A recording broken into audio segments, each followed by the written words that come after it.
ओम नमः शिवाय, जय श्री राम, हर हर महादेव। कई बच्चे जो पितरों के पीछे पड़े हुए हैं और उनका बार बार ये प्रश्न है कि गुरुजी हमें पितरों की साधना करनी है, हमें पितरों की सवारी चाहिए, हमें पितरों का भगत बनना है, हम पितरों की पूजा करना चाहते हैं, हम पितरों का खाना बनाना चाहते हैं। तो ये कितना सही और कितना गलत है, आज की वीडियो में पूरी जानकारी आपको देने जा रहा हूँ। वीडियो को ध्यान से सुनना, लास्ट तक सुनोगे तभी समझ में आएगा।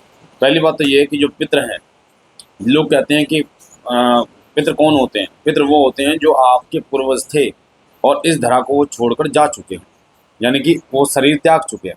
शरीर त्याग चुके, उनका समय पूर्ण हो चुका है, तो वो आपके पितर कहे जाते हैं। अब बात आती है कि क्या वो सच को उनको मुक्ति मिल जाती है? तो ऐसा नहीं होता। मुक्ति मिलना इतना आसान नहीं होता जितना लोगों को लगता है। उनकी मृत्यु हो गई, मृत्यु होने के बाद क्या वो पितरलोक में चले गए? क्या उनकी मुक्ति हो गई? तो ऐसा नहीं होता। मुक्ति तो एक अलग हो जाता है, पितृलोक में स्थान ही उनको नहीं मिलता। उनके पितृ ऊपर की तरफ जा ही नहीं पाते, यानी कि अपने पितृलोक की तरफ जो अपनी यात्रा गमन कर ही नहीं पाते। क्योंकि कारण क्या होता है? क्योंकि आप अपने पितरों को बांध कर रखते हैं उस धरा पे, पहला।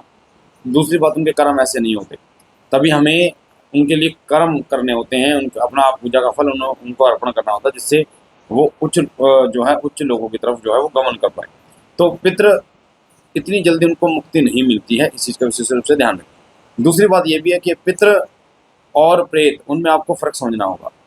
आपके घर के जो पूर्वज रहे हैं, वो ज़रूरी नहीं है कि वो पितृ रूप धारण किया हों, हो सकता है वो प्रेत भी हों, ठीक है? प्रेत योनि में भी चले जाते हैं, फिर वो आपको कष्ट देते हैं, परेशान करते हैं। जितनी पूजा आप उनकी करोगे, उतना ही कष्ट आपको मिलता चला जाएगा। ये वीडियो मैंने पहले भी बनाई है और एक विशेष जानकारी पितरों के निमित्त आपको दी है। तो अगर आपके पितर प्रेत योनि में हैं, तो आपको पितरों की पूजा नहीं करनी चाहिए, नहीं करनी चाहिए। अधिकतर लोग इसलिए ज़्यादा दुखी हैं क्योंकि वो पितरों की पूजा ज़्यादा करते हैं।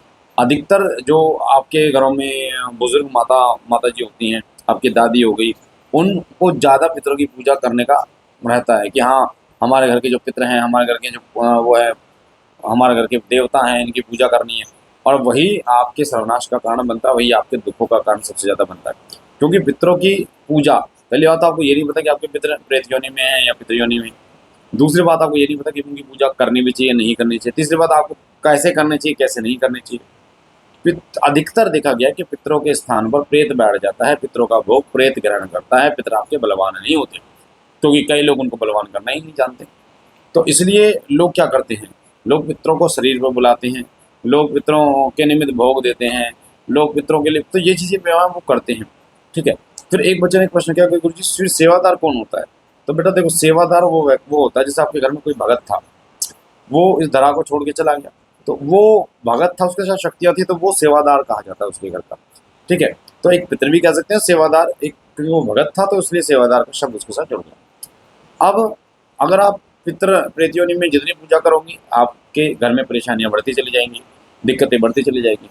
और अगर आपके साथ ऐसा हो रहा है कि आप पितरों की पूजा और कर रहे हैं, पितरों के लिए स्नान करा रहे हैं, अपने घर में स्थान बना रखा है पितरों का, और पितरों को स्नान करा रहे हैं, पितरों को धूप दीप कर रहे हैं, और आपके घर में दिक्कतें बढ़ रही हैं, तो उसको वहीं रोक दो। इसका मतलब आपके पितरों का जो आप पूजा पाठ कर रहे हैं, उसको कोई और ग्रहण कर रहा है, आपके पितर ग्रहण नहीं कर रहे। अगर कर भी रहे हैं तो वो प्रेत रूप में कर रहे हैं, यानी कि आपके दुश्मन है वो, इस टाइम पे वो आपका भला नहीं कर सकते।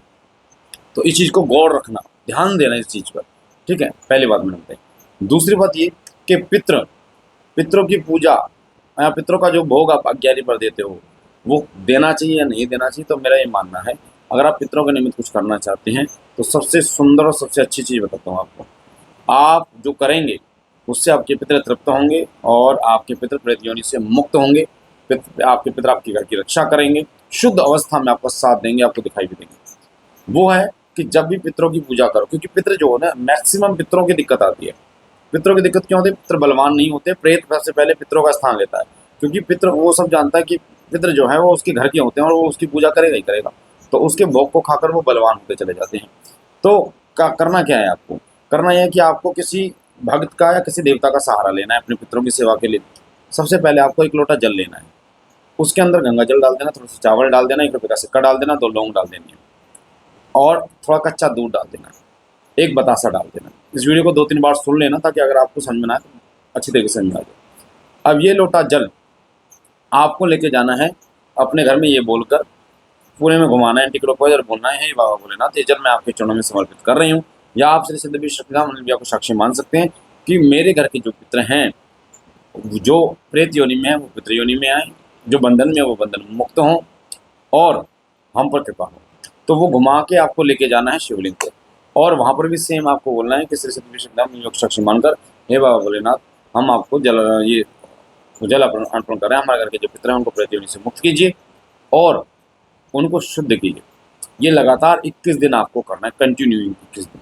जब आप बाबा भोलेनाथ का सहारा लेते हैं तो निश्चित रूप से आपके पितरों तक वो जल पहुँचता है, क्योंकि इस जल के लोटे के अंदर जल भी है, गंगा जल भी है जो पितरों को पवित्र करता है, और बताशे का भोग यानी मीठा है, तो वो बाबा भोलेनाथ और पितरों तक उनको तृप्त करने के लिए काफ़ी है। अक्षत पितरों को बहुत ज़्यादा प्रिय हैं, ठीक है, जो और लौंग जो है वो भोग के रूप में प्रयोग की जाती है। तो ये जो और 1 रुपये का जो सिक्का है यानी 2 रुपये का सिक्का, वो दक्षिणा के रूप में बाबा जी के चरणों में समर्पित किया जाता है।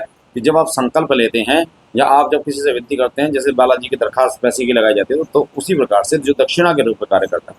तो जब आप ये करना शुरू करते हैं तो आपके पितृ तक वो भोग पहुंचना शुरू हो जाता है। धीरे धीरे आपके पितृ बलवान होने शुरू हो जाते हैं, क्योंकि अब उनको देवता का सहारा मिलना शुरू हो जाता है, यानी कि बाबा भोलेनाथ की कृपा का सहारा मिलना, बाबा जी का सहारा मिलना शुरू हो जाता है, माँ पार्वती का सहारा मिलना शुरू होता है, गणेश भगवान का, भगवान कार्तिक का, नंदीश्वर भगवान का सहारा मिलना शुरू हो जाता है, उनके गणों का सहारा मिलना शुरू। तो आपके पितृ जो है धीरे धीरे आपके अंदर मुक्त होते चले जाते हैं।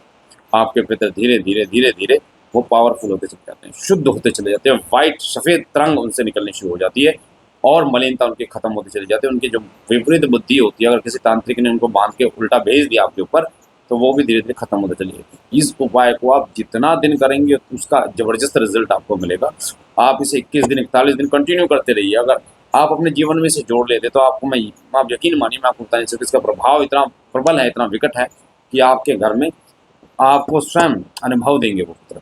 आपके घर में बरकत होनी शुरू हो जाएगी, आपके सारे कार्य जो रुके हुए थे वो बनने शुरू हो जाएंगे, घर के रिश्ते नहीं हो रहे थे, बहन बेटियों के रिश्ते नहीं हो रहे थे, वो रिश्ते होने शुरू हो जाएंगे, आपका कारोबार जो ठप पड़ा हुआ था वो चलना शुरू हो जाएगा, जिस नए काम के लिए आप सोचते थे वो नया काम चलना शुरू हो जाएगा, घर में जो लड़ाई झगड़े हो रहे थे वो लड़ाई झगड़े बंद होने शुरू हो जाएंगे, घर में प्यार प्रेम एकता का माहौल बनना शुरू हो जाएगा, मानसिक जो तनाव आपको रहता था वो धीरे धीरे खत्म होता चला जाएगा, आर्थिक रास्ते आपके खुल जाएंगे, जो बीमारियां आपके शरीर से आपके घर से जा नहीं रही थी वो बीमारियां आपके शरीर को छोड़ देंगी, वो आपके घर को छोड़ देंगी, पलायन कर जाएंगी, और आपको इतनी कृपा बाबा भोलेनाथ की मिलेगी कि बाबा की कृपा के कारण आपका घर प्रफुल्लित रहेगा। और एक और काम, आपको बाबा भोलेनाथ और माता पार्वती के नाम से एक दीपक जरूर जलाना है अपने घर में।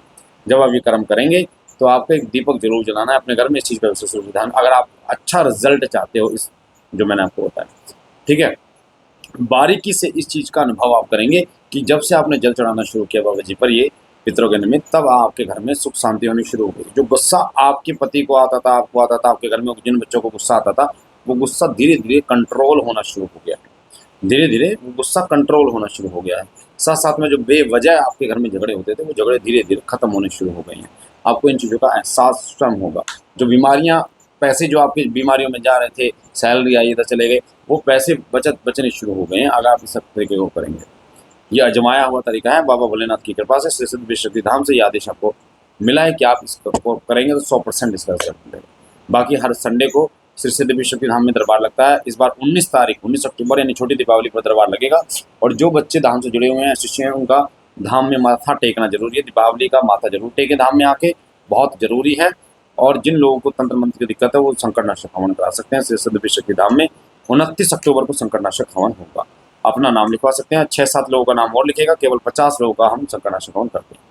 तो काफ़ी सारे लोगों ने नाम लिखवा दिया, केवल 6-7 सीट ही खाली है। तो 8130404375 8130404375 पर आप व्हाट्सअप करें।